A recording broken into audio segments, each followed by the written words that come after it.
오늘 같이 말씀을 나누겠습니다. 이 본문으로 설교하신 한 목사님의 제목이 아주 파워풀했습니다. 제목이 악령의 귀환이었습니다. 말은 맞는데 너무 무서운 것 같아서 그러나 실제는 그렇습니다. 그래서 조금 더 가볍게 요요 현상에 비유하며 말씀을 풀어가 보려 합니다. 요요 다이어팅 그리고 또는 체중 순환 현상이라는 것이 요요입니다. 일시적으로 증량한 체중이 다시 돌아오는 현상을 말합니다. 몸의 항상성 때문에 몸은 자꾸 자기 체중, 원래 체중으로 되돌아오려는 성질이 있습니다. 그래서 몸을 빼도 살을 빼도 때로는 살을 급격히 불려도 몸은 다시 원상태로 돌아오고 그래서 점점 더 살을 빼기 힘든 상태가 되고 악화되는 것을 요요라고 우리는 부릅니다. 오늘 본문도 초점은 더 심하게 되는 악화되는 것에 있습니다. 암도 모든 질병도 재발이 더 어렵습니다. 어떤 사람에게 더러운 영이 나왔습니다. 그리고 그 악한 영은 그 사람 몸을 나와 다른 곳을 돌아다녔습니다. 그러다가 다시 갈 곳이 없는 악한 영은 그 사람 몸이 비워져 있을 때 돌아갔습니다. 돌아가 보니 그 사람의 몸은 깨끗이 청소되고 더 좋은 상태가 돼서 7영을 데리고 들어가서 그 사람의 상태가 처음보다 더 나쁜 상태가 되었다는 것을 말하고 있습니다. 예수님은 많은 비유와 이야기로 사람들을 가르치셨습니다. 그런데 많은 비유와 이야기로 사람들을 가르치신 후에 제자들에게는 그 비유와 이야기, 사건들을 풀어 설명해 주셨습니다. 심화 강의를 해 주신 것입니다. 오늘 본문도 제자들에게 가르치신 심화 수업입니다. 오늘 본문의 가르침을 통해 우리가 배울 수 있는 것을 함께 이야기해 보자 합니다. 첫 번째입니다. 우리 첫 번째 같이 한번 읽겠습니다. 이번 주 조직 신학 파트가 수업해야 될 내용이 타락한 천사에 대한 파트입니다. 신론의 마지막 강의입니다. 하나님은 영적 존재입니다. 하나님이 영이시기에 영적 공간은 있습니다. 그리고 그곳에 천사와 타락한 천사, 악한 영이 존재하고 있습니다. 천사에게도 여러 가지 종류가 있습니다. 그룹, 스랍, 생물. 성경이 말하는 이런 종류들이 있고 우리가 아는 천사의 두 이름은 미가엘과 가브리엘이 있습니다. 다른 천사들은 이름이 언급되지 않아 모릅니다. 타락한 천사도 악한 영도 종류가 있습니다. 우리가 사탄으로 아는 존재는 원래 하나님 창조하신 천사의 모습이었습니다. 그러나 천사는 교만했고 그것이 하나님의 심판을 불러와서 하늘에서 떨어지게 만들었습니다. 스펄전이 이런 말을 했습니다. 마귀는 거룩함을 잃어버린 천사다. 성도는 거룩함을 잃어버리면 어떤 모습이 될까요? 천사는 거룩함을 잃을 때 마귀가 되는데 성도가 거룩함을 잃어버리면 어떻게 될까요? 성경에서 이 마귀, 어둠의 영에 대해 사탄, 마귀, 뱀, 바알세불, 이 세상 임금, 공중의 권세 잡은 자, 악한 자라고 다양한 이름으로 불리고 있습니다. 악한 영, 사탄의 타락한 근거를 성경은 교만이라 말합니다. 사탄은 야망을 가지고 있었습니다. 그것도 아주 큰 야망, 하나님이 되려 했습니다. 타락한 천사는 아주 큰 야망을 가진 존재였고 그래서 빌립보서 2장 3절에 성경은 우리에게 이렇게 권면합니다. 우리 빌립보서 2장 3절 말씀 같이 한번 읽겠습니다. 아무 일이든지 다툼이나 허영으로 하지 말고 오직 겸손한 마음으로 각각 자기보다 남을 낮게 여기고. 다툼이나 허영으로 어떤 일을 하는 것, 내가 가진 것 이상, 할 수 있는 것 이상, 주신 것 이상, 또 해야 되는 것 이상, 그리고 중요한 다른 목적, 하나님 영광이 아니라 자기의 유익을 추구하기 위해 하는 것, 이것이 허영이 되고 이기적 야망이 될 때 사탄이 일으켰던 심각한 문제처럼 우리 역시 교회 안에 어떤 일을 하던 심각한 문제를 일으킬 수 있다는 것입니다. 사탄이 이렇게 타락했기에 성경은 우리에게 허영이나 다툼으로 하지 말라고 차라리 이렇게 권면합니다. 악한 영들의 존재는 성경이 입증합니다. 우리가 있고 없고 말할 여지도 되지 않습니다. 성경은 이미 있다고 말하고 있기 때문입니다. 오늘 본문에서 알 수 있는 것은 이 악한 존재가 인간의 몸을 숙주로 삼고 있다는 것입니다. 인간의 몸에 들어와 자신의 거처로 삼았다는 것을 오늘 본문을 통해 알 수 있습니다. 43절에 인간 몸에서 나와 44절에 다시 인간 몸으로 들어가자라고 표현되어 있습니다. 또 예수님의 치유 사역에 보면 많은 사람들, 약자와 병자를 고치시는 장면에서 예수님은 그들 속에 있는 어둠의 영을 꾸짖고 쫓아내시는 장면을 우리는 많이 볼 수 있습니다. 어떤 사람에게는 악한 영이 너무 많아서 그 악한 영이 군대라고 스스로 지칭하기까지 했습니다. 지금도 악한 영은 틈을 노리고 있습니다. 상처, 죄가 거기서 끝나면 좋겠는데 상처, 죄는 틈을 만들고 그 틈 속으로 사단을 우리 몸으로 불러 들어와 우리 몸을 사단의 숙주로, 거처로 내줄 수 있다는 것입니다. 그 사람을 지배할 수 있다는 것입니다. 하나님이 만드신, 하나님이 기대하신, 또 우리가 믿고 계시고 예배하고 계시는 그 하나님의 성품과 모습이 아니라 하나님이 싫어하시는 그 사단의 모습과 성품이 나타난다면 우리는 지금 무엇의 지배를 받고 있는지 생각해 봐야 합니다. 전인격과 삶을 지배할 수도 있습니다. 우리는 그것을 귀신 들렸다라고 표현합니다. 그러나 그만큼 심각하지 않다 할지라도 어떤 영역을 지배할 수 있습니다. 악한 영의 다양한 양상을 우리는 경계해야 합니다. 상처받을 때 빨리 치유받고 죄가 있을 때 빨리 회개해야 하는 이유도 여기에 있습니다. 베드로전서 5장 8절에 베드로가 우리에게 이렇게 권면합니다. 같이 읽겠습니다. 근신하라 깨어라 너희 대적마귀가 오는 사자같이 두루다니며 삼킬 자를 찾나니. 사단은 지금도 삼킬 자, 그 삼킬 자가 숙주 삼을 사람을 말하고 있지 않을까요? 삼킬 자, 어떤 삼킬, 사단이 거점을 삼을 사람이라 표현합니다.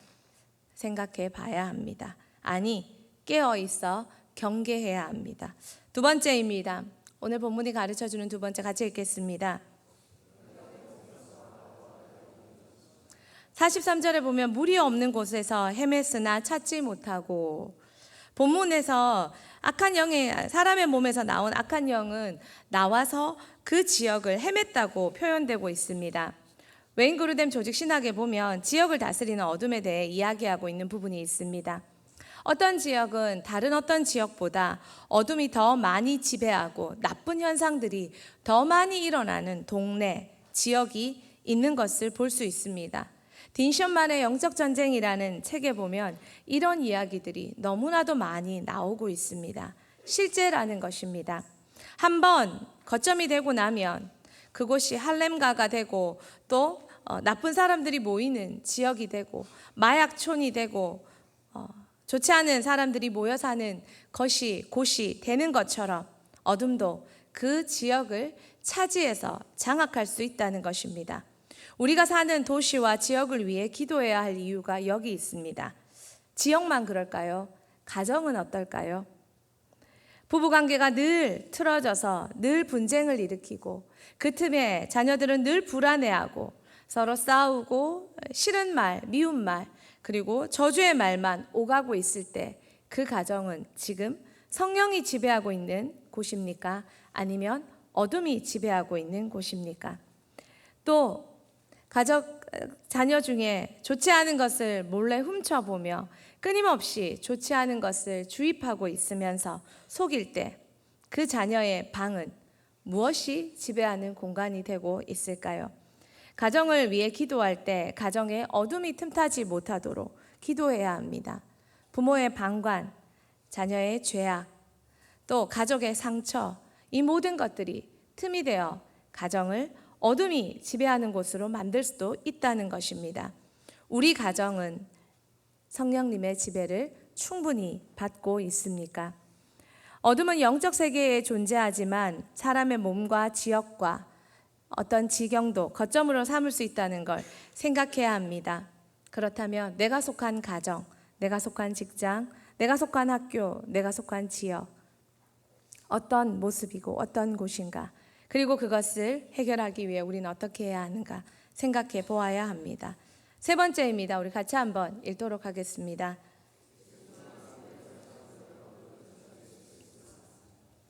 예수님은 물론입니다.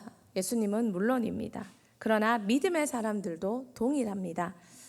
예수님이 악한 영을 쫓아내시는 장면은 많이 보여주셨습니다. 마가복음 5장 8절에서 10절 말씀 같이 한번 보겠습니다. 이는 예수께서 이미 그에게 이르시기를 더러운 귀신아 그 사람에게서 나오라 하셨음이라.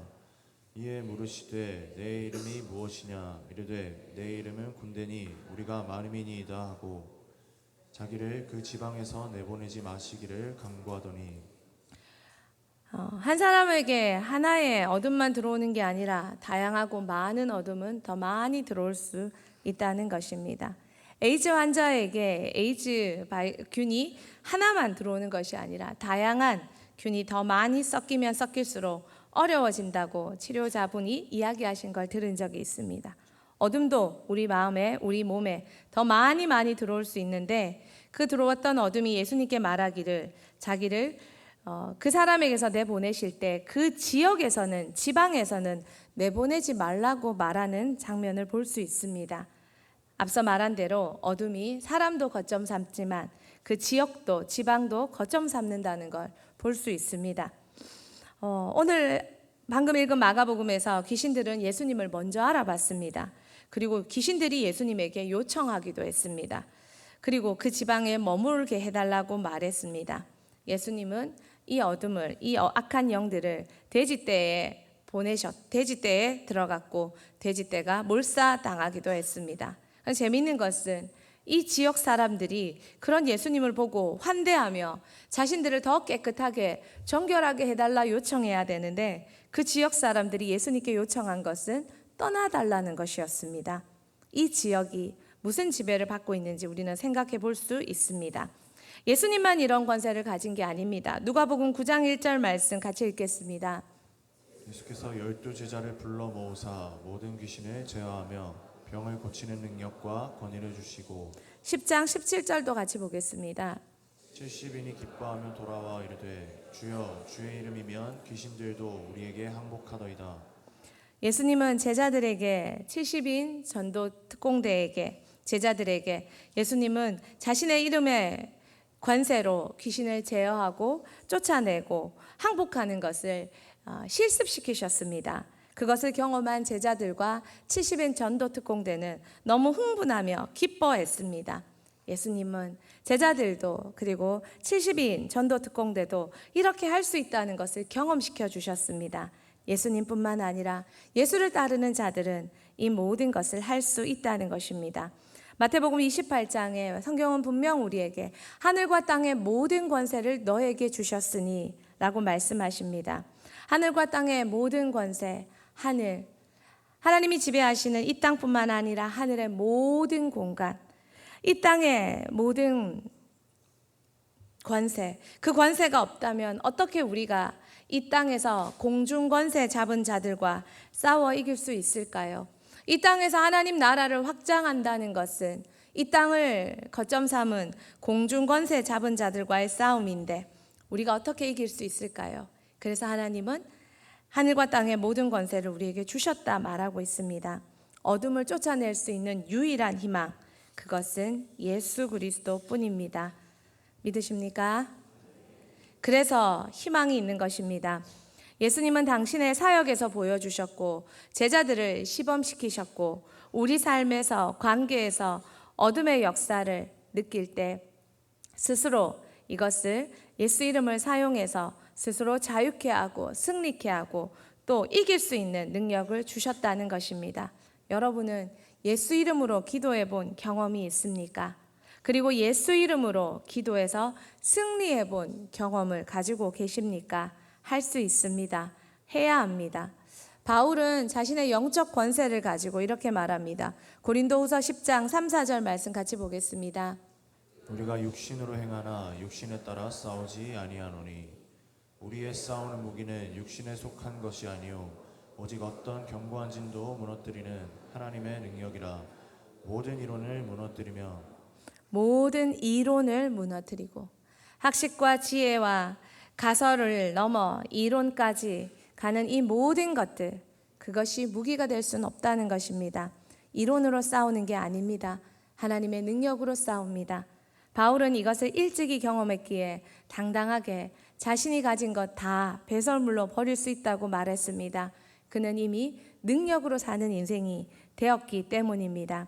우리가 매일 전신갑주를 꼼꼼히 입고 점검하고 나아가야 하는 이유도 여기 있습니다. 에베소서 6장 13절 말씀 같이 읽겠습니다. 그러므로 하나님의 전신갑주를 취하라. 이는 악한 날에 너희가 능히 대적하고 모든 일을 행한 후에 서기 위함이라. 모든 일을 행한 후에 서기 위함이라. 매일매일 기도해야 하는 이유가 여기 있기도 합니다. 특별히 영적 전쟁의 치열한 현장에 계신 분들이라면 새벽 저녁 기도는 반드시 해야 할 무기이자 점검이자 동력원이자 승리의 근원이 되는 것입니다. 매일매일 말씀을 먹지 않고 분별하고 승리할 수는 없습니다. 오늘 본문에서 알 수 있는 것 네 번째, 마지막 네 번째입니다. 같이 읽겠습니다.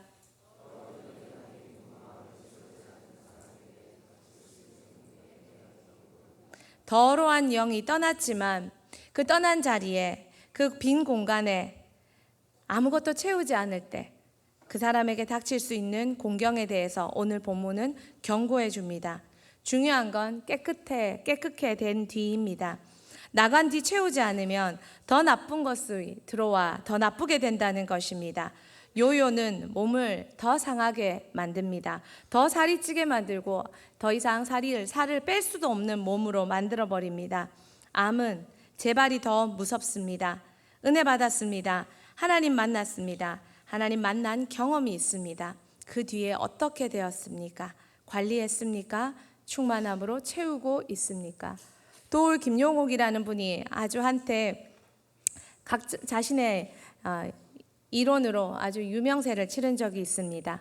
그러나 그분의 이상한 이야기는, 그리고 기독교를 공경하던 많은 이야기는 그분이 믿음의 가정에서 자란 믿음의 자손이었고 또 믿음의 가문의 출신이었다는 것을 알 때 더 아프게 느껴집니다.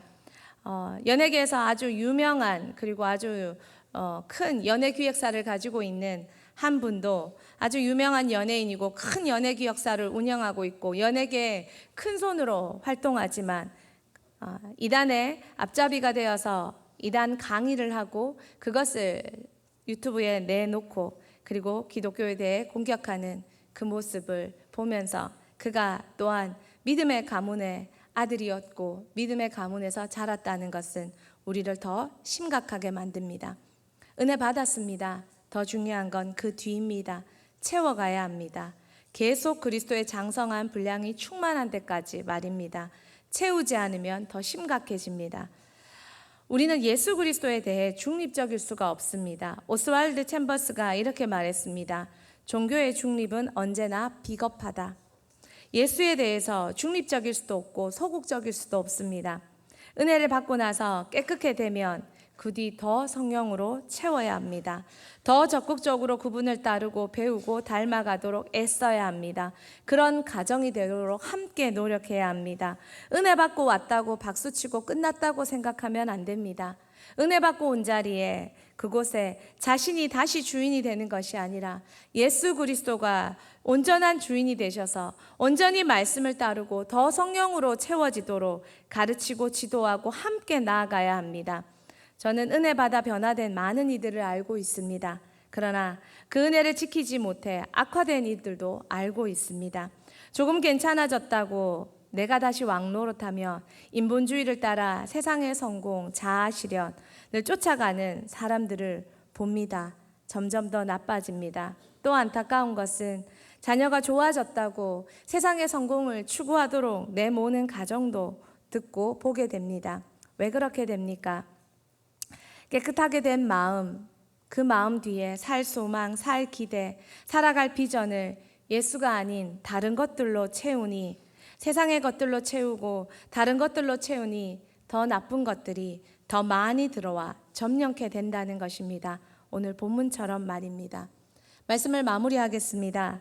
악령의 귀한 그것을 막고 신앙의 요요를 막고 어둠의 재발을 막고 깨끗해진 우리 영혼에 예수님을 주인으로 모시고 하루가 아니라 매 순간 매 순간 그리고 예수 그리스도 바라보고 사람은 도움을 입을 존재지 신뢰하고 믿고 따라갈 존재는 아닙니다.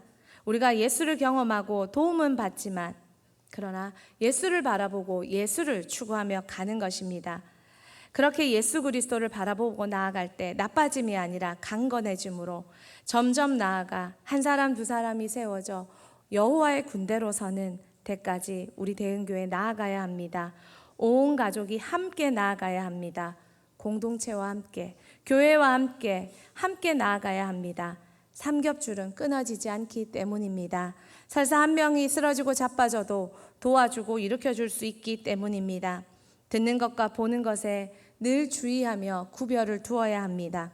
제자 비전이 있을 때는 영상 하나 봐도 그렇게 호들갑 들고 징계받고 쫓겨나가고 벌받고 벌써고 그렇게 해야 되는데 졸업하고 나면 아무도 제자하는 것 없이 제자하는 곳 없이 제자하는 사람 없이 그래도 되고 저래도 되고 그래도 되는 것일까요? 그것을 놔두고 봐도 부모님들은 되는 것일까요? 믿음은 들음에서 납니다. 내가 예수 그리스도의 큰 은혜를 경험해도 지금 당장 예수 그리스도를 주인으로 모시고 성령으로 충만하지 않으면 나는 더 나빠질 수 있습니다. 그것은 누구의 책임입니까? 어둠의 공격이 매일 이 땅에서 우리를 노리고 있음을 우리는 기억해야 합니다. 방어를 넘어 공격까지 그리고 나 자신을 지키는 걸 넘어 많은 이들을 지켜주는 데까지 언제까지 도와주세요 도와주세요 외치는 부모 외치는 가정이 아니라 12년이 지났으면 스스로 가정을 지킬 줄 알고 또한 가정뿐만 아니라 자녀뿐만 아니라 가족뿐만 아니라 다른 이들도 지켜줄 수 있는 그런 가정이 되는 우리 모두가 되기를 정말 간절히 소망합니다. 전신갑주를 든든히 무장하고 승리하는 데까지 이르도록 새벽제정 매일 깨어 기도하고 믿음의 굳건함을 잘 지켜 행해서 우리 서로 함께 세워가고 우리 교회가 세워짐으로 우리 교회가 대한민국도 세우고 열방도 세우는 거기까지 나아가길 소망합니다. 같이 찬양하겠습니다.